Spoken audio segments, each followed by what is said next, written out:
नमस्कार मित्रांनो, कधी कधी माणूस देवाकडे जात नाही तर देवच त्याला हाक मारतो.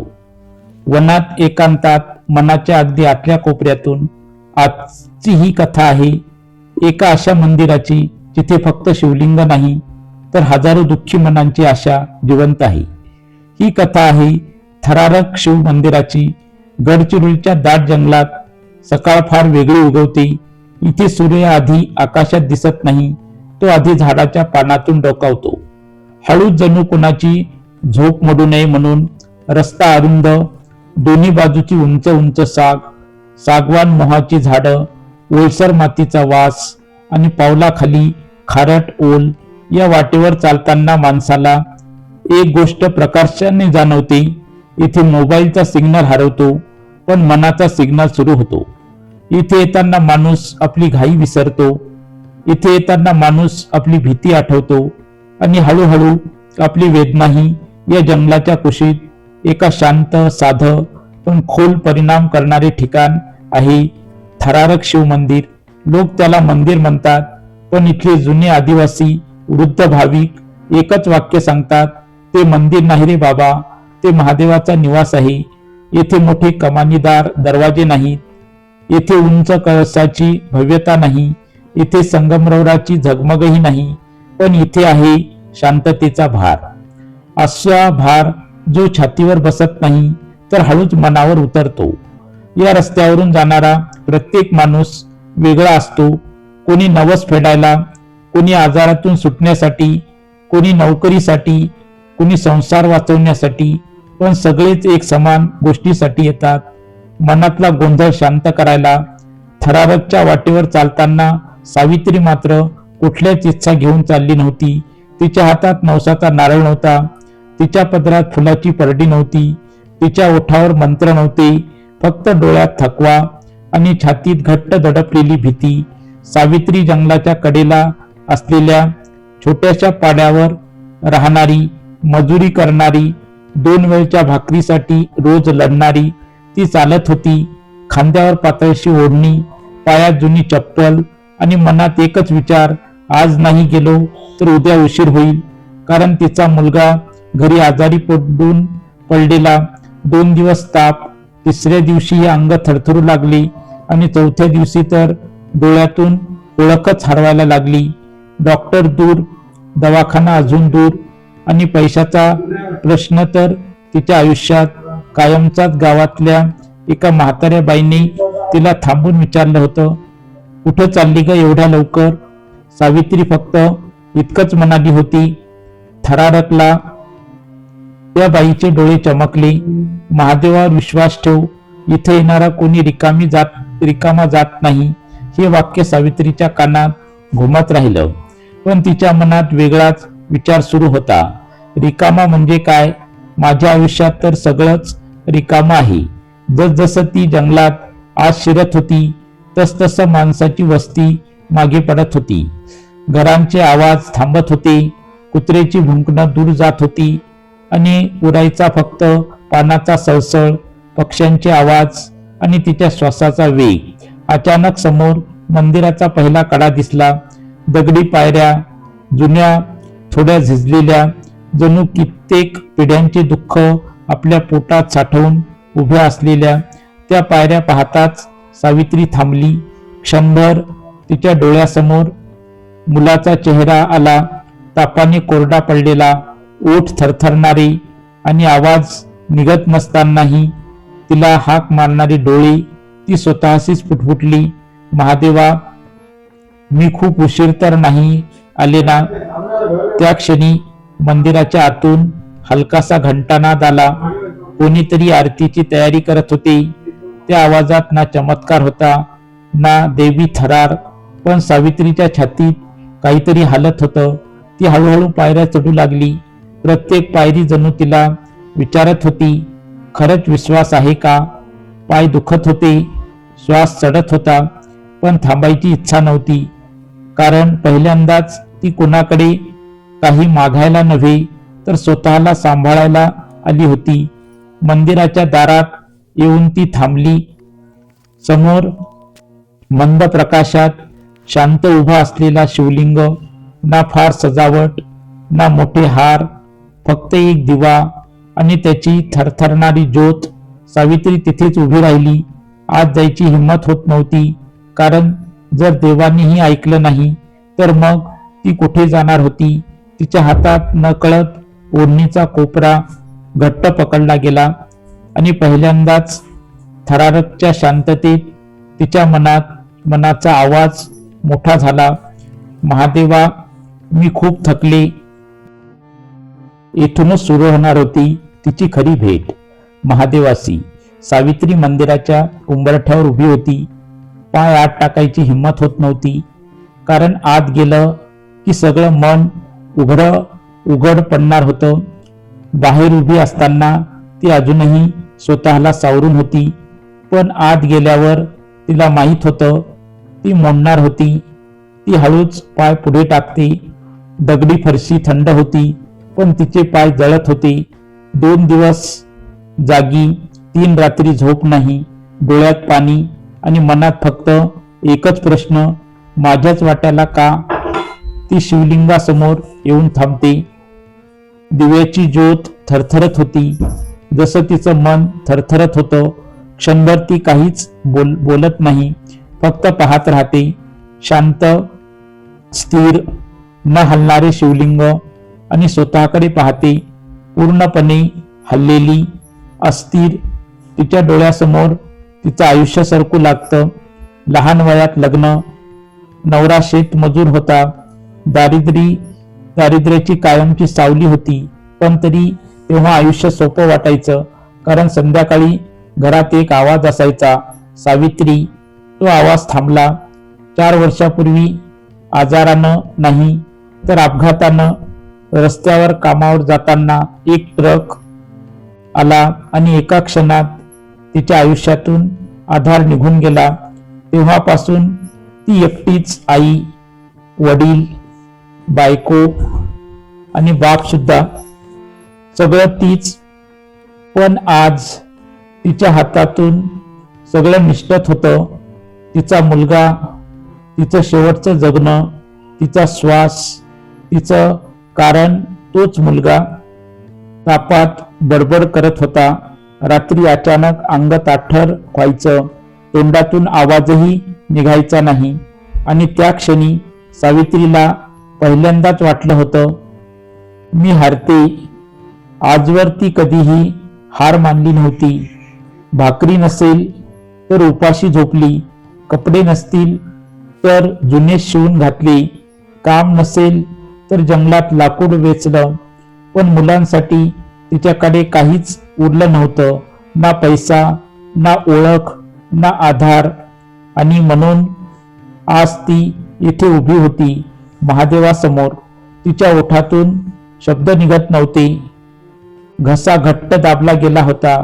तिच्या डोळ्यातून अचानक पाणी वाहायला लागलं, हळूहळू. न शांत, न आक्रोश, फक्त गळणारे अश्रू. ती दोन्ही हात जोडते आणि पहिल्यांदाच देवाशी नाही तर स्वतःशीच बोलते, मी थकले. ती म्हणते, आवाजात रडू नाही तर हार होती. खूप लढले मी, आता माझ्यात नाही राहिली ताकद. क्षणभर शांतता. मंदिरात कोणीच नव्हतं, फक्त दिव्याची ज्योत आणि तिचा श्वास. ती डोळे मिटते आणि मग पहिल्यांदाच ती देवाशी बोलते, खूप साध्या शब्दात. कोणताही मंत्र नाही, कोणतीही भाषा नाही. महादेवा. तिचा आवाज थरथरतो, माझ्या मुलाला वाचव. बस. ना मोठी प्रार्थना, ना नवस, ना सौदा, फक्त आईची भीक. तिचे हात जोडलेलेच राहतात. डोकं हळूहळू खाली झुकतं. तिच्या कपाळावरून ओघळलेले अश्रू थेट फरशीवर पडतात. त्या क्षणी तिला अचानक जाणवतं, छातीवरचा दगड थोडासा हलला आहे, जणू कुणीतरी मनावर हात ठेवला आहे. ती डोळे उघडते. समोर तेच शिवलिंग, तेच शांत रूप, पण तिच्या आत काहीतरी वेगळंच घडलेलं असतं.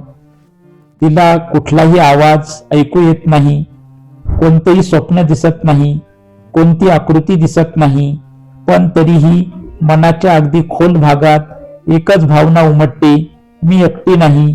ती हळूच ओढणीने डोळे पुसते आणि स्वतःशीच म्हणते, आज काही मिळालं नाही, पण काही हरवलं सुद्धा नाही. ती मागे वळते.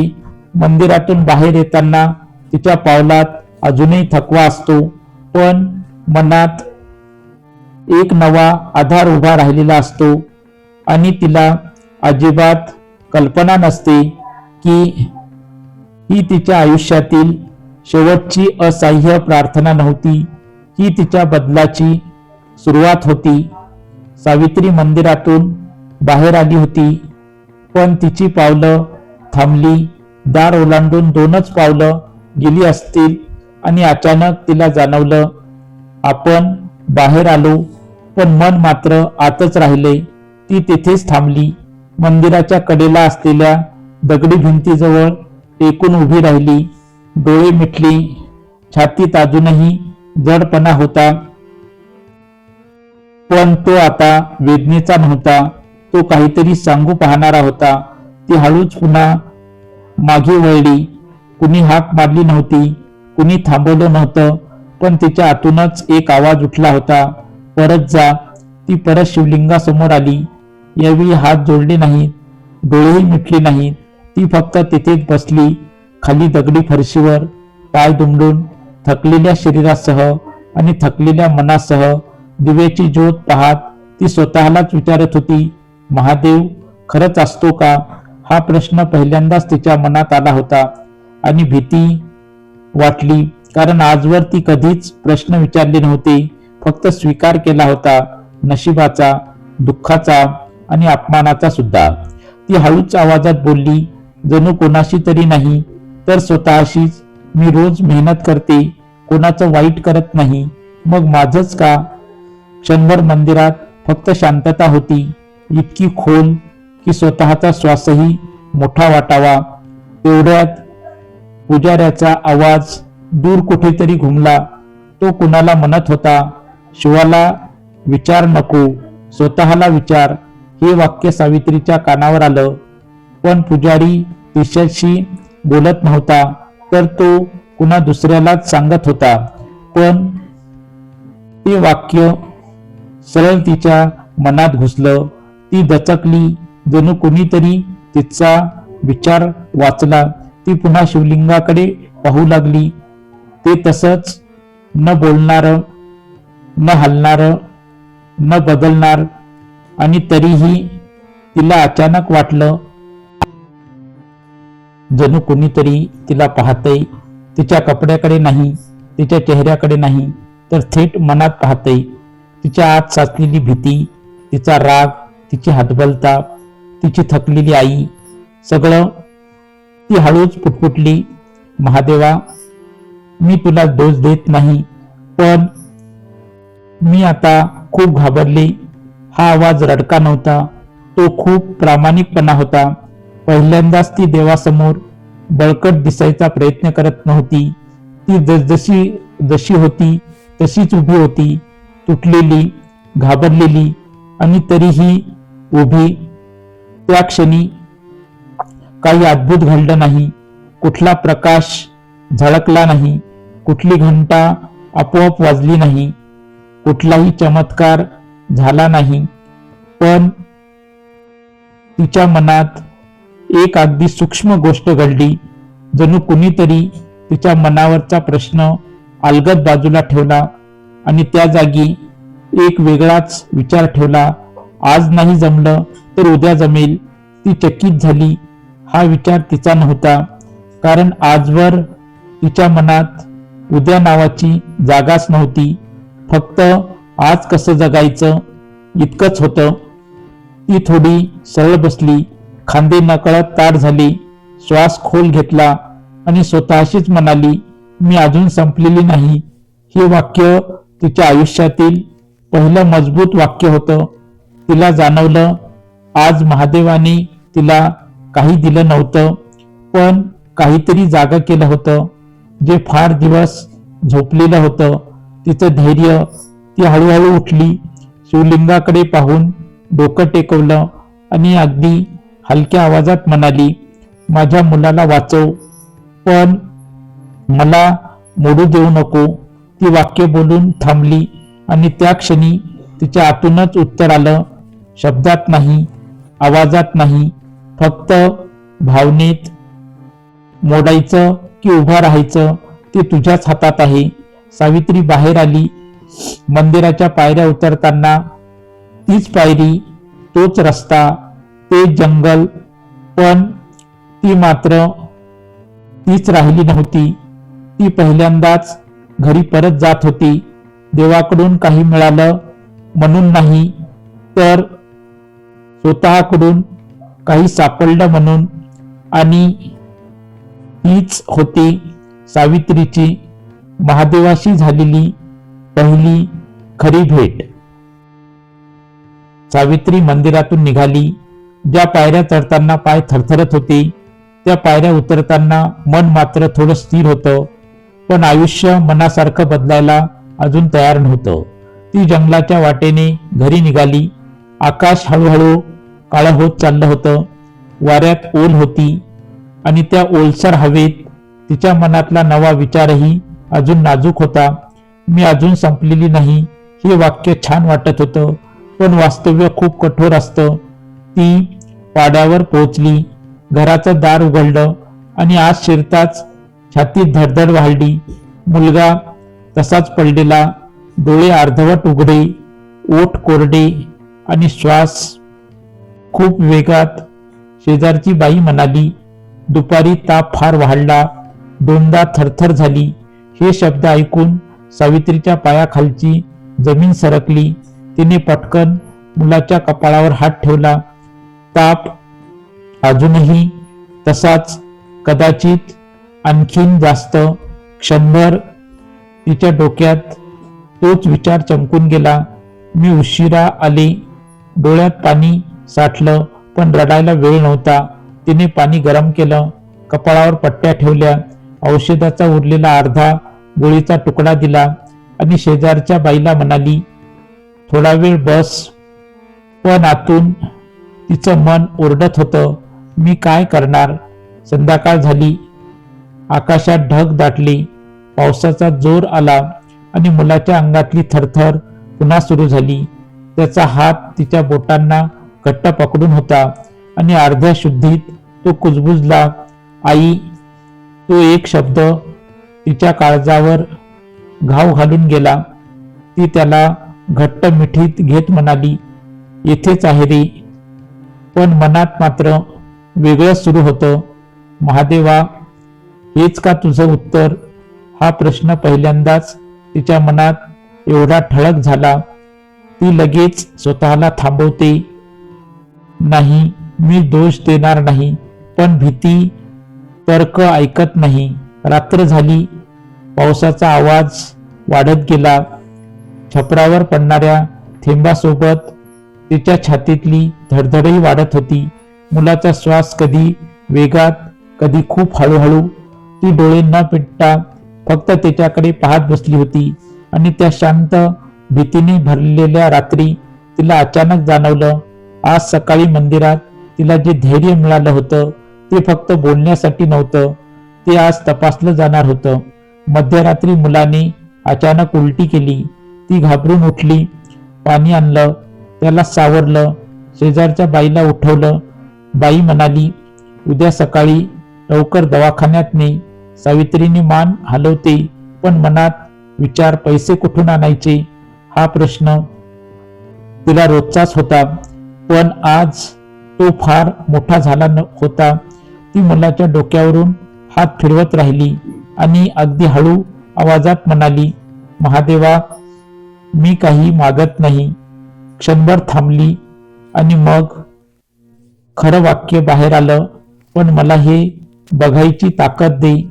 ती देवाकडे बघत नव्हती, ती मुलाकडे बघत होती.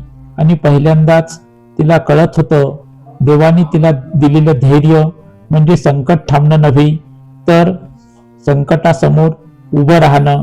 रात्र सरकत गेली. पाऊस थांबला, पण तिच्या मनातला गोंधळ अजूनही थांबला नव्हता.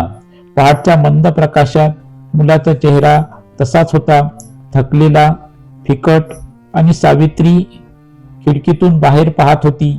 जंगल अजूनही ओलसर होतं, पण तिला आता ते जंगल पूर्वीसारखं भीतीचं वाटत नव्हतं.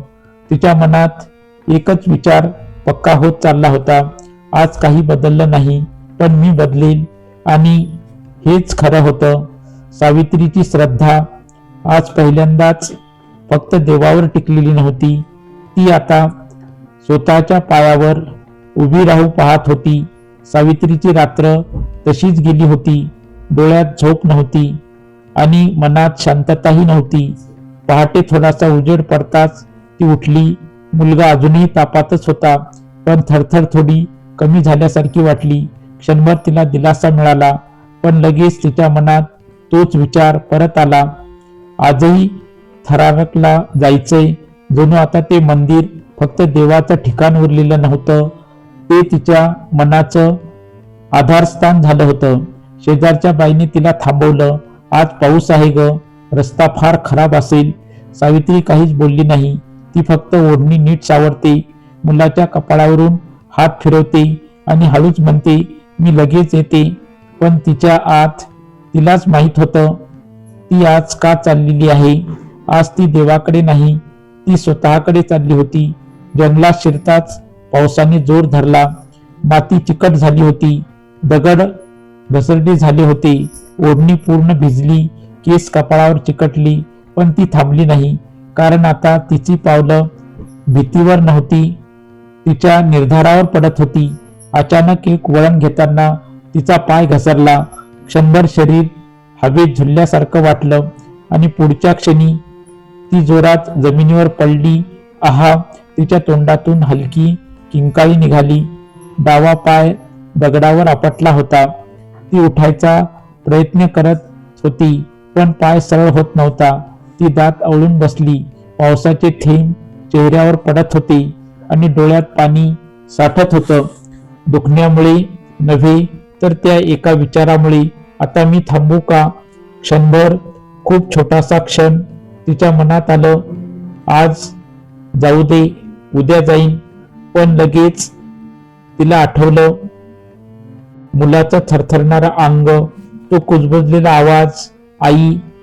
ती हात जमिनीवर टेकवते आणि स्वतःशीच पुटपुटते, देव माझी परीक्षा घेतोय की. थोडा थांबते आणि मग हळूच पुढचं वाक्य बाहेर पडतं की मीच माझी. ती काठावर बसून ओढणीने पाय घट्ट बांधते. दुखणं असह्य होत होतं, पण ती उभी राहते. एक पाऊल, मग दुसरं. ती लंगडत चालू लागते. आता तिची चाल मंद होती, पण तिचा निश्चय अजून घट्ट झाला होता. मंदिराच्या पायऱ्या दिसताच तिच्या डोळ्यात पाणी तरळलं आणि त्या पायऱ्या तिला फार मोठ्या वाटत होत्या. प्रत्येक पायरी जणू तिला विचारत होती, खरंच यायचं आहे का. ती पहिली पायरी चढते, पायाला तीव्र वेदना. दुसरी, तिसरी. श्वास वेगात चाललेला, पण पावलं थांबत नाही, कारण आज तिला देवाकडे काही मागायचं नव्हतं. आज तिला स्वतःला सिद्ध करायचं होतं. मंदिराच्या आवारात पोचल्यावर ती अक्षरशः कोसळल्यासारखीच बसते. दगडी पायरीवर, पावसात भिजलेली, थरथरणाऱ्या हातांनी ती कपाळावरचं पाणी पुसते आणि समोर मंदिराकडे पाहते. आत दिवा तेवत होता, तेवढाच प्रकाश अंधारात ठाम उभा. ती उठून आत जात नाही. आज तिला आत जाण्याची गरजच वाटत नव्हती. ती तेथेच पायरीवर बसून डोळे मिटते आणि पहिल्यांदाच ती खूप वेगळ्या शब्दात बोलते, महादेवा, मी तुझ्याकडे आज काही मागायला आले नाही. क्षणभर शांतता, पावसाचा आवाज आणि तिचा श्वास. आज मी फक्त माझ्यात किती ताकद आहे हे पाहायला आले. तिचा आवाज रडका नव्हता, तो थकलेला होता, पण तुटलेला नव्हता. माझ्या मुलासाठी मी किती लांब चालू शकते हे आज मला स्वतःलाच कळायला हवं. ती डोळे उघडते. समोर तोच दिवा, तीच शांतता, पण तिच्या आत काहीतरी बदललेलं असतं. आज तिला देव जवळ असल्यासारखा वाटत नव्हता, पण भीती दूर गेल्यासारखी वाटत होती. ती हळूच उभी राहते. दुखऱ्या पायावर वजन टाकते आणि स्वतःशीच म्हणते, मी अजून चालू शकते. हा क्षण सावित्रीच्या आयुष्यातील सगळ्यात मोठा चमत्कार होता. कारण आज तिने देवाला शोधलं नाही, तिने स्वतःला हरवू दिलं नाही. पावसात, वेदनेत, एकांतात ती पायऱ्या उतरू लागते आणि त्या क्षणी तिला पहिल्यांदाच जाणवतं, थरारकला येणं म्हणजे फक्त दर्शन नाही, तर स्वतःशी लढून जिंकणं आहे. सावित्री मंदिराच्या पायऱ्या उतरून बाहेर आली. पाय दुखत होता, पण मन आज थोडंसं शांत होतं. पावसाच्या थेंबांनी तिची ओढणी अजूनही ओलीच होती. केस कपाळावर चिकटलेले आणि पायातली वेदना प्रत्येक पावलागणिक आठवण करून देत होती. आज तू पडली होतीस, पण त्याचबरोबर मनात एक वेगळीच जाणीव होती. आज तू उभी राहिली होतीस जंगलाच्या वाटेवर. अंधार दाटत चालला होता. पानामधून चंद्रकिरण खाली पडत होते आणि त्या मंद प्रकाशात सावित्री सावकाश चालत होती. तिला घाई नव्हती, कारण आज ती पळून घरी जात नव्हती, ती स्वतःकडे परत चालली होती. घरी पोहोचताच तिने दिवा लावला. मुलगा झोपलेला होता. ताप अजूनही उतरलेला नव्हता, पण श्वास थोडा स्थिर वाटत होता. ती अलगद त्याच्या कपाळावर हात ठेवते.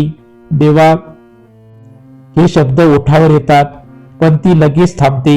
आज तिला देवाला काही सांगायचं उरलेलं नव्हतं. ती खाली फरशीवर बसते, भिजलेली ओढणी पिळते, पायावरची ओढणीची गाठ सोडते आणि तेव्हा वेदनाची जाणीव अजूनच तीव्र होते. ती दात आवळते, पण तक्रार करत नाही, कारण आज तिला कळून चुकलं होतं. वेदना म्हणजे शिक्षा नसते. वेदना म्हणजे आपण अजून जिवंत आहोत याची खूण असते. रात्र हळूहळू गडद होत जाते. मुलाचा श्वास, दिव्याची थरथरणारी ज्योत आणि तिच्या मनात फिरणारे विचार. उद्या दवाखान्यात जायचं, पैसा कुठून आणायचे, कोण मदत करेल, मी एकटी कशी जमवणार, हे सगळे प्रश्न पुन्हा डोकं वर काढू लागतात. ती डोळे मिटते, डोकं भिंतीला टेकवते आणि पहिल्यांदाच खूप थकून म्हणते, बस आता नाही.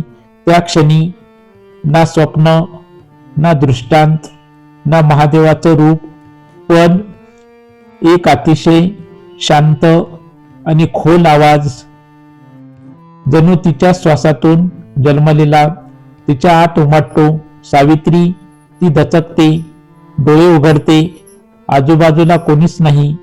दिवा, मुलगा, ती स्वतः. पुन्हा तोच आवाज, यावेळी स्पष्ट, मी तुझ्या मुलात नाही. तिचं काळीच थरथरतं. क्षणभर भीती वाटते, पण तो आवाज भीतीचा नव्हता, तो खूप आपुलकीचा होता. मी तुझ्या धैर्यात आहे.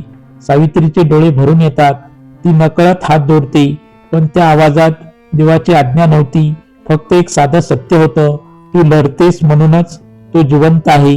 ती थरथरत्या ओठांनी पुटपुटते, पण मी घाबरते. क्षणभर शांतता आणि मग तोच अंतःकरणातला आवाज, घाबरणं चूक नाही, पण घाबरून थांबणं ते तुझ्या स्वभावात नाही. तिच्या अंगावर काटा उभा राहतो, कारण हे वाक्य तिला तिच्यापेक्षा जास्त ओळखणारं होतं. ती हळूच मुलाकडे पाहते. तो झोपेत किंचित हालचाल करतो. तिच्या मनात एकच प्रश्न उठतो, हा आवाज महादेवाचा आहे का? पण लगेच दुसराच विचार येतो, तो कुणाचाही असो, तो मला उभं राहायला शिकवतोय आणि तेच महत्वाचं होतं. ती डोळे मिटते, छातीत हात ठेवते आणि हळू आवाजात स्वतःशीच म्हणते, मी कमजोर नाही. हे वाक्य ती देवासाठी बोलत नव्हती, ती स्वतःसाठी बोलत होती. आज पहिल्यांदाच तिला कळून चुकलं होतं, देव बाहेर कुठेतरी नाही. तो माणसाला जेव्हा सगळ्यात जास्त गरज असते तेव्हा तो त्याच्याच आतून बोलायला लागतो.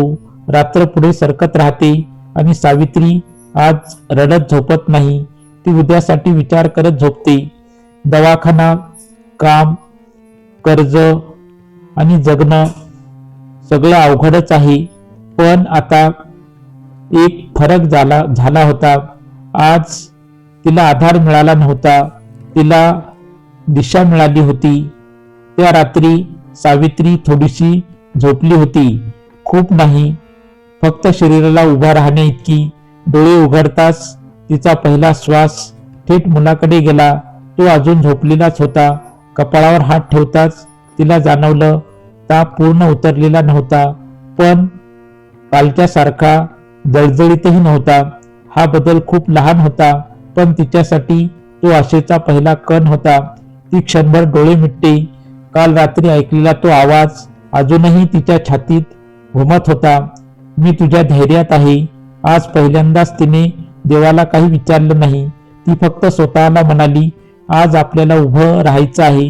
ती पटकन उठली. पाय अजून दुखत होता, पण आज वेदना तिला अडवत नव्हत्या. आज वेदना तिला आठवण करून देत होत्या.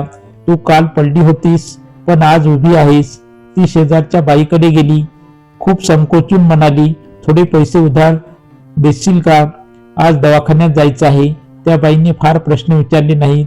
तिने कपाटातून थोडे पैसे काढले आणि फक्त एवढंच म्हणाली, लवकर घेऊन जा. सावित्रीच्या डोळ्यात पाणी आलं, कारण आज ती भीक मागत नव्हती, ती मदत मागत होती. आणि हे दोन्ही वेगळं असतं. ती मुलाला सावकाश उचलते, त्याच्या अंगावर जुनीच पण स्वच्छ चादर टाकते आणि बाहेर पडते. रस्ता ओलसर होता. जंगल अजून धुक्यात झाकलेलं होतं, पण आज तो रस्ता तिला भीतीचा वाटत नव्हता. तो तिला पुढे घेऊन जाणारा वाटत होता. गाडी मिळाली नाही. बस खूप उशिराने होती, म्हणून ती थोडं चालली, थोडं कुणाच्या दुचाकीवर बसली आणि शेवटी त्या छोट्याशा दवाखान्याच्या दारात उभी राहिली. मुलाला आत नेलं. डॉक्टरांनी तपासलं, रिपोर्ट पाहिले. सावित्री बाहेरच बसून होती. तिच्या हातात चादरीचा कोपरा आणि मनात फक्त एकच प्रश्न, आज काय ऐकायला मिळणार? थोड्या वेळाने डॉक्टर बाहेर आले. ते गंभीर होते. सावित्रीचं काळी धडधडू लागलं. डॉक्टर म्हणाले, वेळेवर आणलत. हा शब्द वेळेवर तिच्या कानात अडकून बसला. ते पुढे म्हणाले, आता धोका फार नाही. सावित्री काहीच बोलली नाही. ती जागेवरच उभी होती. तिला त्या वाक्याचा अर्थ क्षणभर समजलाच नाही. धोका नाही हे शब्द तिच्या मनापर्यंत पोहोचायला थोडा वेळ लागला आणि मग तिचे गुडघे थरथरले. ती भिंतीला टेकली. डोळ्यातून अश्रू ओघळू लागले, पण आज हे अश्रू भीतीचे नव्हते. ते साचलेला भार उतरल्याचे होते. डॉक्टर अजून काही सांगत होते. औषध, तपासणी, काही दिवस काळजी. पण सावित्रीला फक्त एकच वाक्य ऐकू येत होतं, आता धोका नाही. ती आत गेली. मुलगा झोपलेला होता. ऑक्सिजन नाही, मोठी यंत्र नाही, फक्त शांत झोप. ती त्याच्या जवळ बसली आणि अगदी हळूच त्याच्या हातावर हात ठेवला. त्या क्षणी तिच्या मनात एकच विचार आला, महादेवाने माझं ऐकलं. पण लगेच काल रात्रीचा तो आवाज तिच्या मनात परत उमटला, मी तुझ्या धैर्यात आहे. आणि सावित्रीला अचानक जाणवलं, खरा चमत्कार आज सकाळी दवाखान्यात झाला नव्हता. खरा चमत्कार काल पावसात, वेदनात आणि मंदिरांच्या पायऱ्यावर झाला होता. तो चमत्कार म्हणजे ती थांबली नव्हती, ती कोसळून बसली नव्हती, ती प्रश्नात अडकली नव्हती. ती उभी राहिली होती. ती स्वतःसाठी उभी राहिली होती, मुलांसाठी उभी राहिली होती आणि आयुष्यासाठी उभी राहिली होती. थोड्या वेळाने ती बाहेर आली. आकाश निरभ्र होतं. सूर्य ढगातून बाहेर डोकावत होता. तिला नकळत थरारची आठवण झाली.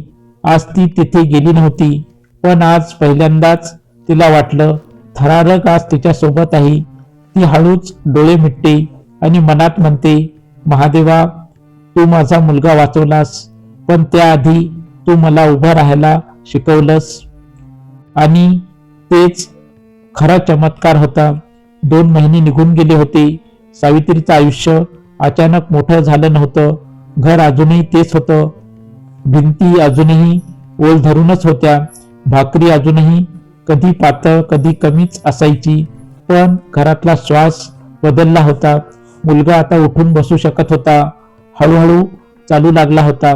कधी अंगणात खेळत असताना तो मोठ्या आवाजात हसत होता आणि त्या हसण्यात सावित्रीला आपलं सगळं जग पुन्हा मिळाल्यासारखं वाटत होतं.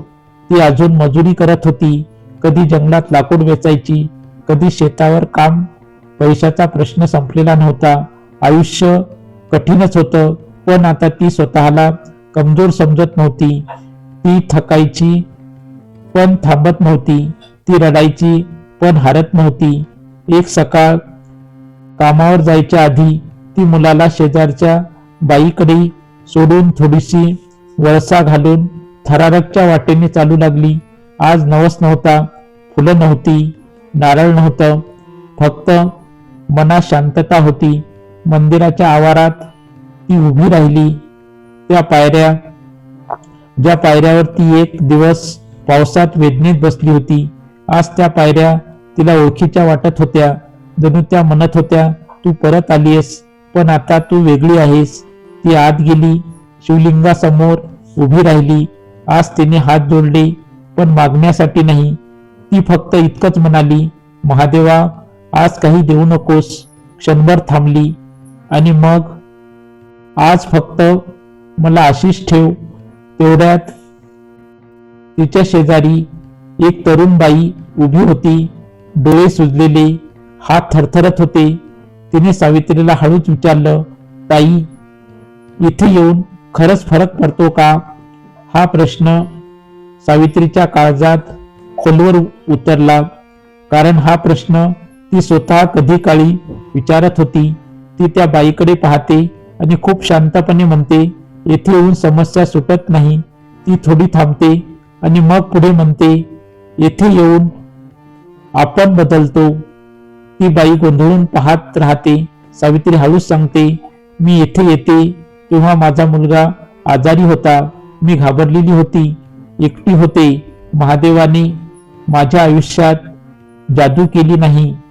ती हलकेच हसते, पण माझ्यातली भीती काढून टाकली. त्या बाईच्या डोळ्यात पाणी आलं. ती काही बोलू शकली नाही. सावित्री तिच्या खांद्यावर हात ठेवते आणि म्हणते, तुझी लढाई तुझीच आहे, पण तू ती लढू शकतेस. त्या क्षणी सावित्रीला जाणवलं, आज ती फक्त भक्त नव्हती, ती कुणासाठी तरी आधार बनत होती. बाहेर अंगणात 2-3 गावकरी बसले होते. कोणी आजारामुळे आलेले, कोणी संसाराच्या अडचणीमुळे, कोणी तिला ओळखत होतं, कोणी नाही, पण ते सगळे तिच्याकडे पाहत होते. जणू तिला काहीतरी विचारायचं होतं. सावित्री आपोआपच बोलू लागली. कोणतं प्रवचन नव्हतं, कोणती कथा नव्हती, फक्त तिचं आयुष्य होतं. ती म्हणाली, थरारक महादेव म्हणजे फक्त देव नाही. थरारक म्हणजे तुम्ही स्वतःशी केलेली पहिली खरी भेट. इथे येऊन देवाकडे मागा, पण स्वतःला विसरू नका, कारण महादेव बाहेर बसलेला नाही. तो आपल्याला उभं राहायला शिकवतो. त्या शांत अंगणात कुणाच्या तोंडातून शब्द निघाला नाही, पण सगळ्यांच्या डोळ्यात एकच भावना होती, हो, आपण अजून संपलेलो नाही. सावित्री हळूच उठली, पायऱ्यावरून खाली उतरू लागली. आज तिची चाल वेगळी होती. आज तिच्या पावलात भीती नव्हती, विश्वास होता. ती मागे वळून एकदा मंदिराकडे पाहते आणि मनात म्हणते, थरारक महादेवा, तू मला काही दिलं नाहीस, पण तू मला मी दिलीस. आणि खरंच आज सावित्रीसाठी थरारक शिव मंदिर फक्त दर्शनाचं ठिकाण राहिलेलं नव्हतं, ते तिच्या आयुष्याला नवं वळण देणारं शांत केंद्र झालं होतं. या कथेतील प्रेरणादायी विचार असे आहेत, देव संकट दूर करत नाही, तो संकटाशी लढायची ताकद देत असतो. चमत्कार बाहेर घडत नाही, ते माणसाच्या मनात घडतात.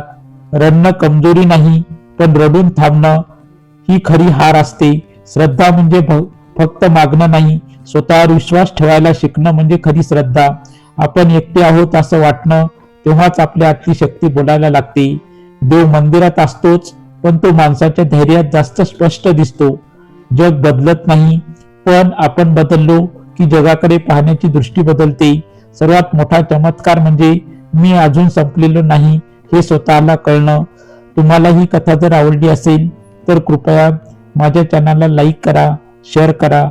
चॅनलवर नवीन असताल तर चॅनलला सबस्क्राईब करा. नमस्ते, जय हिंद, जय महाराज.